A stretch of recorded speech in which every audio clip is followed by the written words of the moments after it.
Hello and welcome to What the Fact, a show dedicated to bringing you the truth in U.S. politics. I'm Katie, this is Erin. We're editors with PolitiFact, a fact-checking website. Yeah, and this week we're talking about gun control and gun control measures. This is a big topic to Democratic primary voters. Senator Amy Klobuchar recently brought it up in a way that it wasn't brought up at a recent debate in Nevada. It did come up in the South Carolina debate where Democrats are trying to prove their bona fides to progressive voters how they are when it comes to gun regulation. Bernie Sanders has been a target from some members of the left for taking some stances that seemed pro-gun. He now says he has a D- with the NRA, and if he's elected president, he'll get lower. Amy Klobuchar talked a lot, and others have talked a lot about how popular some gun control measures are.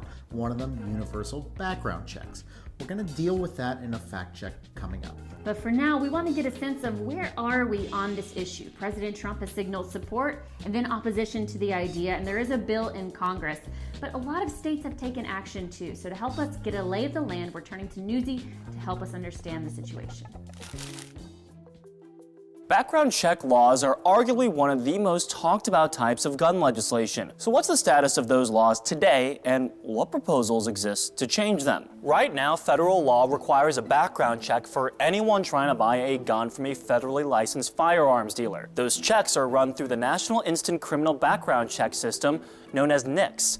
In January, the system processed over 1.1 million background checks for potential gun buyers. The federal law doesn't apply to guns sold by private citizens or unlicensed dealers at gun shows, but 21 states and Washington, D.C. have local laws that help fill that gap. For example, California, Washington, and New York are 3 of the 9 states that generally only let licensed dealers process gun sales, and those dealers are required to run background checks. In Hawaii, Illinois, and Massachusetts, people have to get a permit before buying a gun, and getting that permit requires a background check. In February 2019, the Democratic-led House passed 2 major gun control measures. The Enhanced Background Checks Act would impact the federal waiting period. Currently, when a licensed dealer requests a background check, the NICS system may not give them an instant result. If 3 days pass and they haven't heard back, dealers are allowed to proceed with the sale. The House-passed bill would increase that waiting period to 10 days. The Bipartisan Background Checks Act would require all gun transfers to be processed through a licensed dealer, effectively mandating universal background checks with some limited exceptions. Both bills passed the House with some bipartisan support, but they've been stalled in the Senate since March 2019.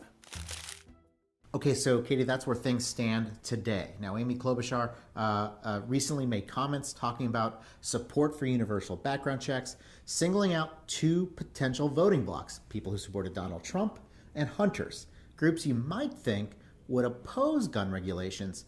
But here's what she claimed. There's also some very practical changes in our politics right now where the majority of hunters now want universal background check, majority of Trump voters.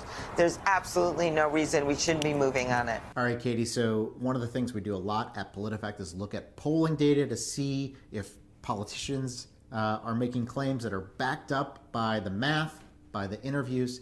In this case, is it true that hunters and Trump voters support the idea of universal background checks? We rated Klobuchar's claim true. There is some support for this idea that when Trump voters are asked about gun background checks, and hunters as well, they are more supportive than not.